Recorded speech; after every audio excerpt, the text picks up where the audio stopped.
Boa noite mais uma vez, meus queridos amigos. Com essa chuva abençoada essa noite, né? E deu com todo o calor que a gente está passando, essa seca, então é uma bênção essa chuva nesta noite. Então todos sejam bem-vindos nessa casa de paz, de amor, de caridade. Hoje, com alegria, a gente recebe o nosso irmão Álvaro, da Sociedade Justiça Divina, que vai nos falar sobre a vida futura. Então, nesse momento agora, para a gente se harmonizar, para a gente entrar nesse clima de harmonia, de paz, de amor, entrar em contato com a espiritualidade, fechemos nossos olhos, mentalizemos o nosso Mestre Jesus, nos envolvendo no seu abraço. Querido Mestre, te agradecemos mais uma vez essa oportunidade de estarmos aqui, nessa casa que nos ampara, que nos acolhe. Que possamos nessa noite, Jesus, sermos amparados e socorridos em todas as nossas mazelas, nossas dores, nossas aflições. Te pedimos perdão pelos nossos erros, pelas nossas angústias, nossas faltas, Jesus. Mas temos a consciência, a certeza que estamos aqui tentando fazer o melhor que podemos, tentando nos melhorar a cada dia. Então pedimos o teu amparo e a tua força. Abra o nosso coração e a nossa mente para o entendimento dessa exposição da noite de hoje. Envolva o nosso irmão Álvaro para que as suas palavras possam ser esclarecedoras para nós, trazer um conforto para o nosso coração e muita paz para o nosso espírito. Muito obrigada, Senhor, muito obrigada, Jesus, ao guia dos trabalhos da noite. Sempre agradecemos. E nos envolva na tua paz. Que assim seja. Álvaro, por favor.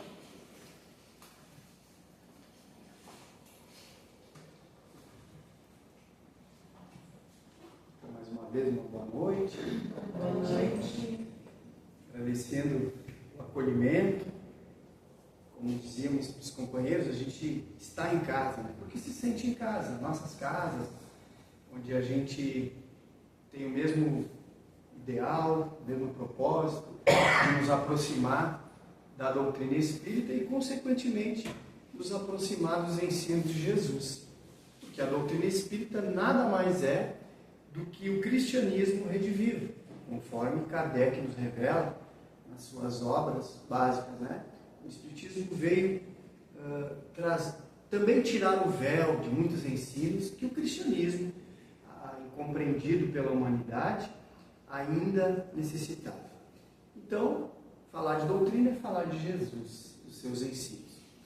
E na noite de hoje nós separamos para refletirmos juntos nesta área. Eu sempre digo que a nossa sessão doutrinária, o nosso encontro, né, ele é um monólogo, mas mais do que isso, eu acho que cada um de nós, quando a gente lê, quando a gente reproduz, né, que nada mais estamos fazendo aqui do que reproduzir alguma coisa que separamos, lemos, que pesquisamos, cada um certamente leva para si e divide com outros uma gama de reflexões, de ensinamentos que podem fazer diferença nas nossas vidas e na vida de todos que nós vamos conviver.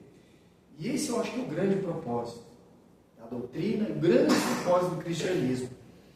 É dar a luz à humanidade, a luz do conhecimento, a luz da evolução que nós necessitamos fazer.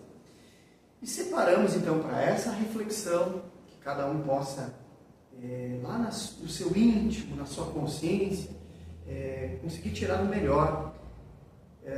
E esse resumo, né, porque a gente consegue apresentar um resumo desses ensinos, possa realmente tocar os corações.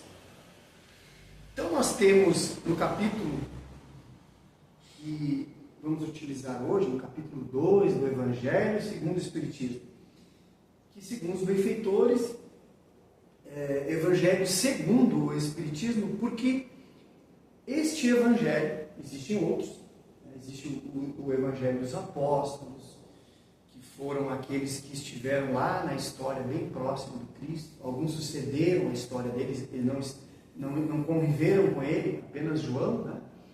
Mas conviveram na comunidade cristã, então retrataram, através daquilo que eles conseguiram retirar, né, das histórias do povo, fizeram os seus evangelhos.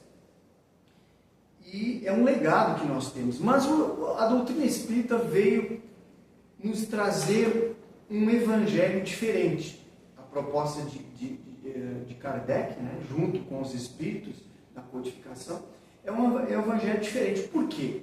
Porque lá na introdução ele vai nos dizer o que é tratado aqui não é a história da vida do Messias, do nosso Salvador, do governador do nosso planeta, do espírito mais puro que já veio reencarnar junto a nós, de um homem, um espírito respeitado em toda a humanidade, independente de serem cristãos ou não.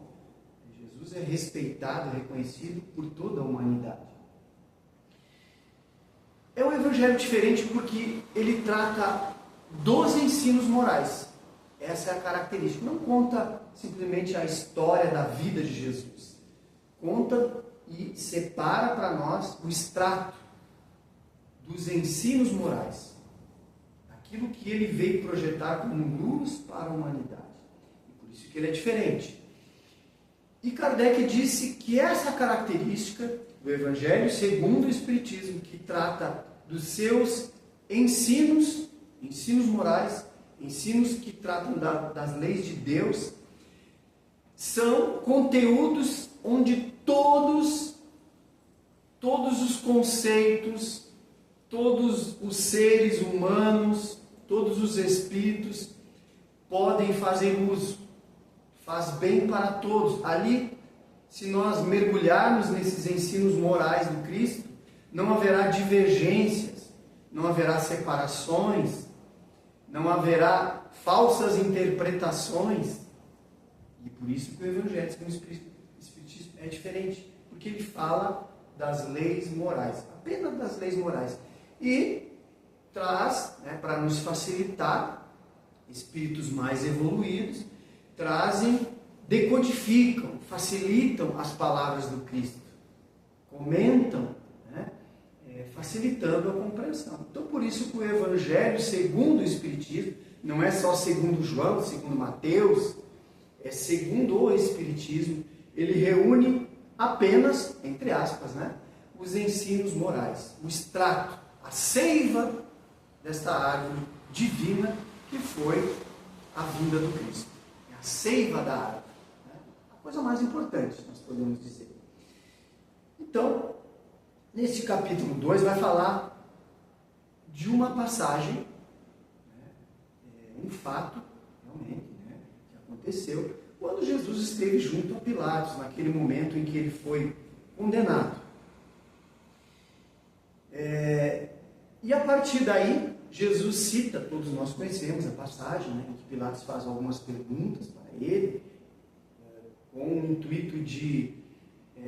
já estava sentenciado, né, mas com o intuito de ouvir dele se ele era um inimigo que veio tirar o trono, que veio roubar o trono, que veio tentando fazer uma revolução com o povo e queria tomar o poder. Essa é a intenção de Pilatos. Estão perguntando aquelas perguntas que nós conhecemos, né?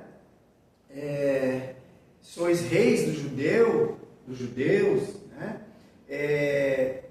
E aí Jesus responde, numa dessas perguntas, né? Ele fez 3 perguntas, e nós vamos nos ater a essa. Jesus diz, meu reino não é deste mundo. Senão meu povo haveria de brigar por mim, haveria de brigar pela causa, mas o meu povo não brigou, o povo não quer o poder, né? Mas ele não falou todas as palavras, ele apenas disse, meu reino não é deste mundo, por isso meu povo não levantou armas. Né? Se o meu reino fosse aqui, né, minha gente teria combatido. Pois bem, Kardec tira essa seiva, né, esse ensino, e leva para comentando o que será que está por trás dessa frase. Se o reino de Jesus, ele afirma, não é neste mundo. E ele fala da vida futura. Se o reino dele não era aqui, ele estava aqui, com todo o seu poder, né, de curar cegos, curar aleijados, fazer os mortos ressuscitarem, andar sobre as águas, enfim, curar todos os tipos de enfermidade. Ele mostrou que era um ser poderoso. Ele tinha o poder da eloquência, da fala, do magnetismo, porque a grande multidão o seguia. E essa figura, esse líder, esse missionário, esse revolucionário, porque ele também revolucionou, não com armas, não pelo combate, mas revolucionou e continua revolucionando a nossa consciência, né? Pedindo para que façamos mudanças. Então, Kardec tira essa frase, que o reino dele não é deste mundo, uma afirmação, e nos faz pensar sobre isso. O que ele fala quando diz que o reino dele não é deste mundo? Ele fala de quê? De uma vida que não é aqui, de um reino que não é aqui, que os nossos olhos não veem, que o nosso corpo não pode tocar, né? Em que não há disputa de poder, não há um governo constituído, porque não é aqui. O reino de Jesus é em outra dimensão, em outro lugar. E também as palavras de Jesus, né, fala, deixa intrínseco, chama, né, intrínseco, ou seja, certo, né, de que há uma vida futura, porque ele está naquele presente, diz, meu reino não é aqui, meu reino não é aqui, e ele iria para esse reino, ele sabia que iria para esse reino. No restante das frases a gente vai entendendo isso, que o reino não era aqui. Em várias passagens ele afirma. Então ele está falando também, não do presente, mas do futuro, porque ele iria voltar ao seu reino, da vida futura. Não estava falando do presente. Então ele apresentou em várias circunstâncias, na sua passagem aqui, nos seus ensinos, esse preceito.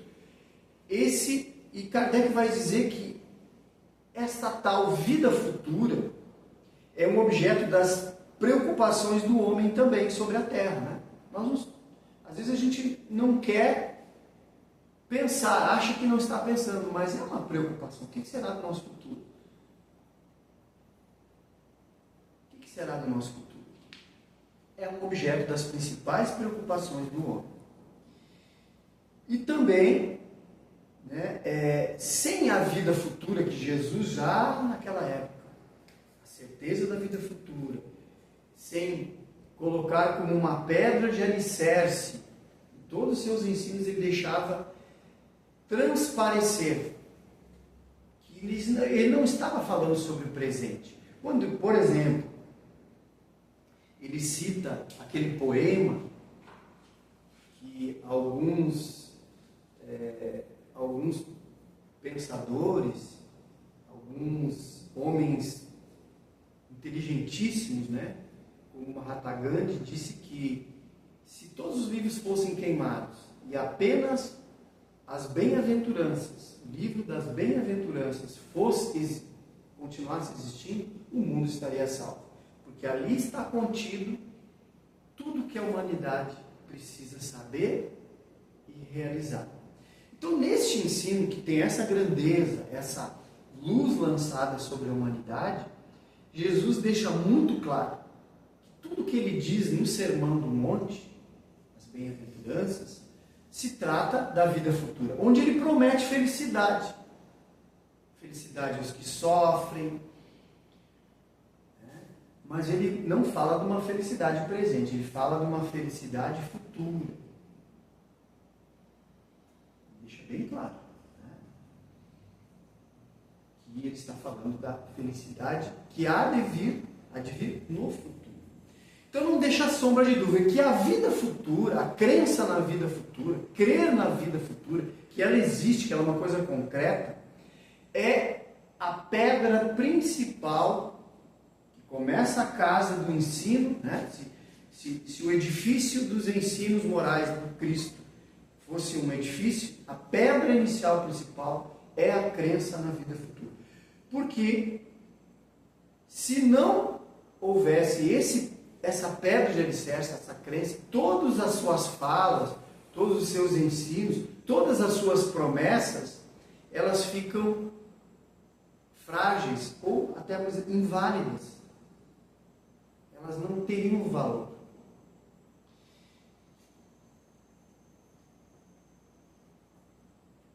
Kardec diz assim: a maior parte dos seus preceitos de moral não teriam razão nenhuma de existir, não fariam sentido, se não colocarmos antes de qualquer ensino de Jesus a crença, a certeza que a vida continua, a vida futura. Né?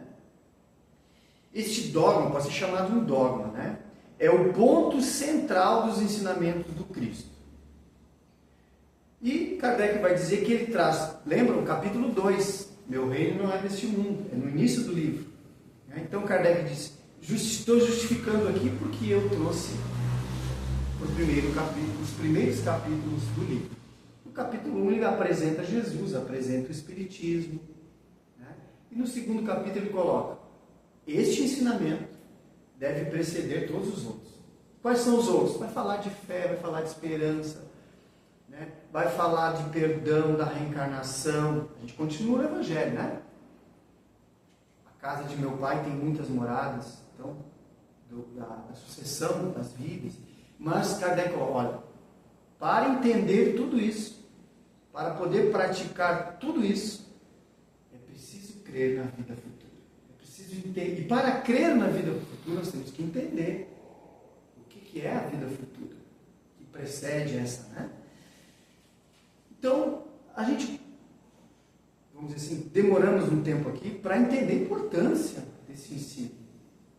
Porque ele tem que, para nós, cristãos, espíritas, simpatizantes,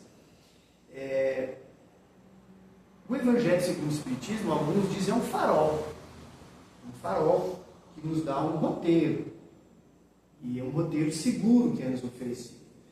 Mas a gente tem que seguir o farol, né? A luz tem que ser seguida.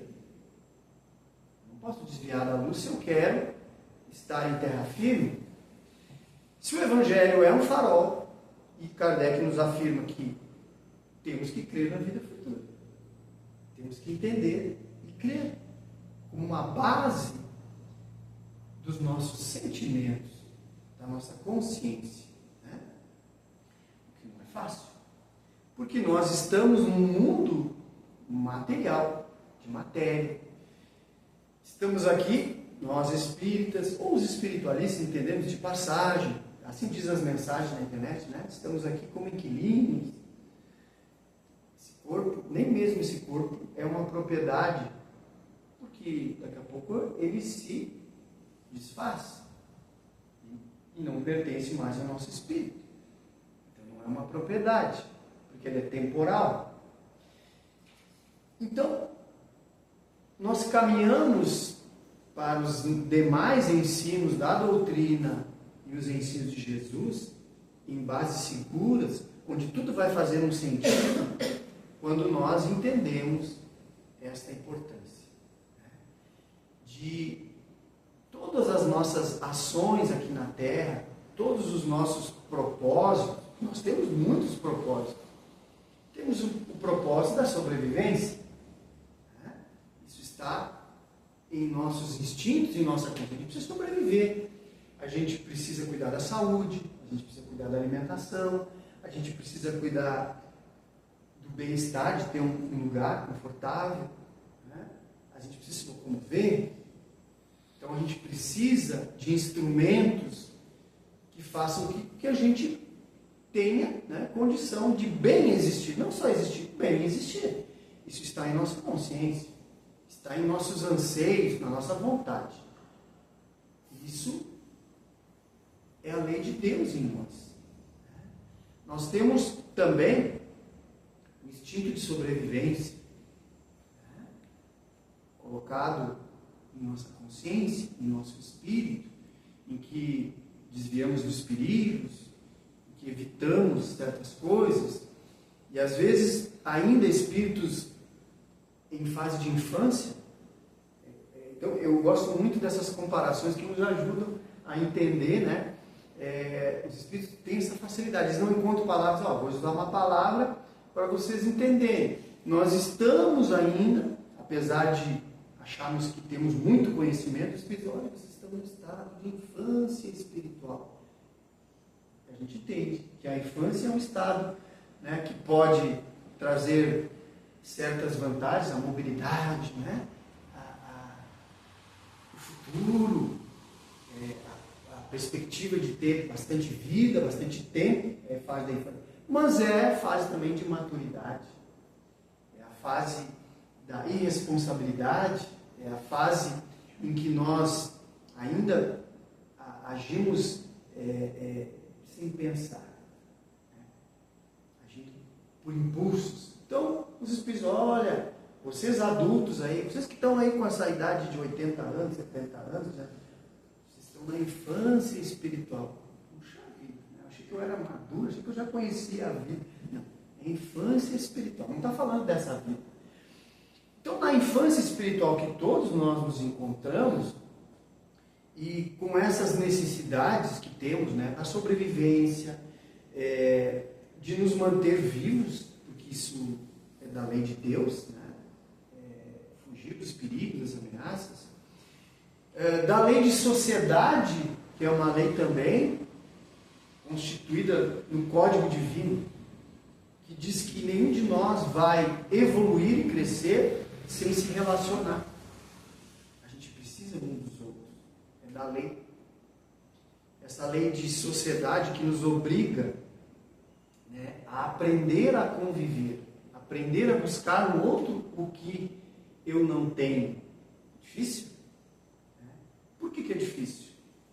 Porque às vezes o que eu preciso está naquele que eu não simpatizo, aquele que me faz mal, aquele que me causou um prejuízo. Vejam como faz sentido o alicerce, a crença na vida futura. Porque se eu pensar que eu só tenho presente, que aqui é ganhar ou perder para esse momento, para essa vida, que eu quero me aproximar de alguém que não pensa como eu, né? De que eu sou antipático ou ele é antipático a mim, ou de que me prejudicou, me traiu, quero distância, né? Pensando na vida presente. Mas quando os espíritos dizem, olha, às vezes é no inimigo que a gente vai ter a oportunidade de aprender melhor. E também buscando o ensino de Jesus, amai o vosso inimigo. Eu preciso compreensão para isso. Como é que eu posso amar uma pessoa que me detesta? Como é que eu vou amar uma pessoa que ao me aproximar me causa mal-estar, antipatia? Os espíritos nos facilitam. Não quer dizer ter ternura, não quer dizer ter o mesmo amor, porque o amor também evolui, né? O amor necessita de evolução. Não é ter o mesmo contato que se tem com facilidade de alguém que a gente simpatiza, de alguém que tem a mesma sintonia, que tem os mesmos gostos. Não é esse amor. É o amor de não retribuir o mal com o mal. Amar retribuindo o mal que eu recebo, retribuindo com o bem. Desejando o bem. Desejando a luz nessa consciência que ainda está escura, errando. Está no escuro, né? Está com falta de luz. É desejar aquele que me prejudica, que Deus ilumine, que ele cresça, que ele possa se arrepender, que ele possa ter consciência dos seus erros. Então a lei de sociedade, ela vai nos dizer, nós precisamos uns dos outros. E também o mal que me faz é uma oportunidade, se eu não consigo ao menos desejar o bem, mas que eu entenda que também é um exercício de paciência, de resignação e de fé. Porque no momento das perdas, né, tanto da perda de um ente querido, de uma perda material, que nós somos chamados pela vida ao exercício da fé. Aí não tem quem escape. Quanto maior o prejuízo, mais oportunidade do exercício da fé. A fé significa confiança. Confiança em quem? Se eu perdi e não tenho mais, aos meus olhos, oportunidade de ser restituído. Confiança em Deus. A fé em Deus. E realizar aquele exercício da fé verdadeira, né?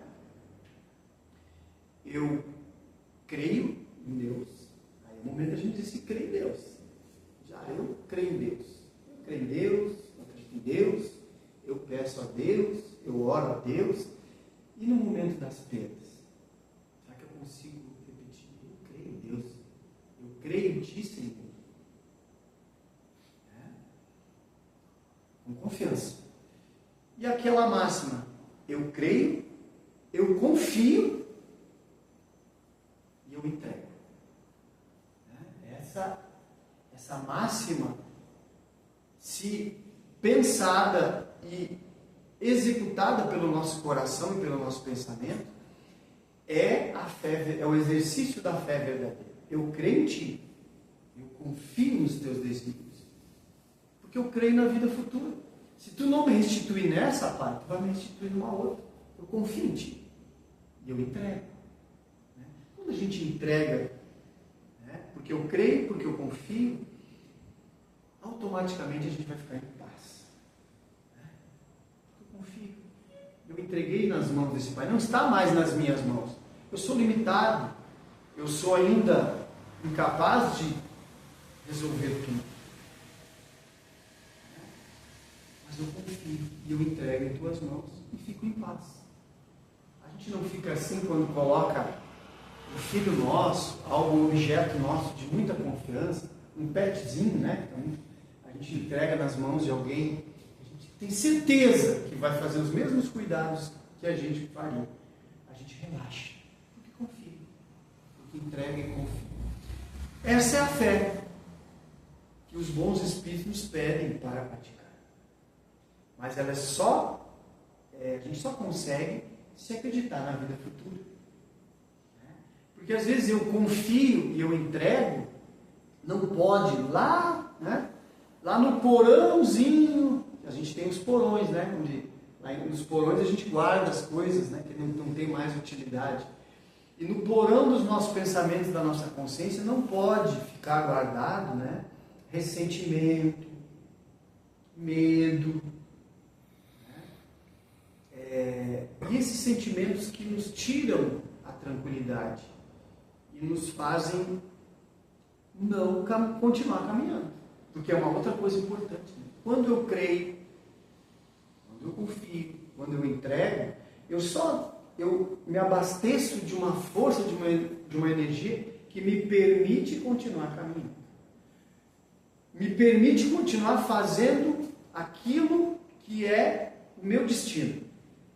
Cada um de nós, segundo o Mestre Jesus, que nos disse, creiam na vida futura, isso vai ser muito importante, faltou dizer, né? Não esqueçam da vida futura, isso vai ser muito importante na sua caminhada. E lembrando disso, quando a gente crê, quando a gente confia e entrega, a gente fica em paz e continua trabalhando. Porque é uma outra lei, né? Que o Espiritismo nos revela, a lei do trabalho, a lei de sociedade, que traz... A gente não precisa buscar. A lei de sociedade traz até nós, pelos relacionamentos que a gente acaba adquirindo na caminhada, né, aprendizado, a gente recebe apoio, a gente recebe amor, a gente recebe combustível, né, para que a gente se fortaleça e continue. É no outro que a gente encontra também, na maioria das vezes. E encontra também apenas o conhecimento. Eu gosto muito de um ditado, né? A gente deveria olhar para as pessoas que elas têm duas coisas para nos entregar. Uma coisa boa ou uma coisa que não é boa. As boas vão nos trazer algo que soma. E as ruins? Aprendizado. Sempre é uma coisa útil. Veja, o ruim às vezes é útil, porque me traz o aprendizado. Não é isso? A gente pensa, é ruim, mas o que eu posso aprender com isso? Então é útil. Né? O ruim, o que não o que não me traz prazer e alegria, né? Nem sempre é uma coisa que não tem utilidade. Muitas vezes nas leis divinas, ela vem por ser útil ao nosso espírito. A gente está entendendo isso. Por que eu tenho que entender isso? Porque eu creio na vida futura. Eu creio que meu espírito, que é um espírito imortal, um espírito que vai permanecer vivo, ele não vai morrer, ele precisa desse aprendizado. Precisa lapidar essa pedra bruta que ele é ainda, né? O meu espírito. E para isso, ele precisa dos conflitos. Precisa passar pela noite, né? Precisa passar pela noite, pela escuridão da noite, para depois vir um outro dia iluminado. Na natureza a gente aprende muito, né? Precisa passar por uma estação como o inverno, né? Que judia do nosso corpo, que nos faz recolher. É necessário inverno. Senão a natureza em torno de nós não sobreviveria sem o inverno. Então a gente aguarda passar o inverno. E as nossas atribulações também devem ser encaradas como estações da vida, necessárias. A natureza, não a natureza material, mas a natureza do nosso espírito. Já terminamos o tempo. Eu só queria ainda ler. Tem esse problema, né? Um pedacinho desse texto aqui para nós encerrarmos. Caminho para a felicidade. A felicidade é um dos principais desejos do ser humano.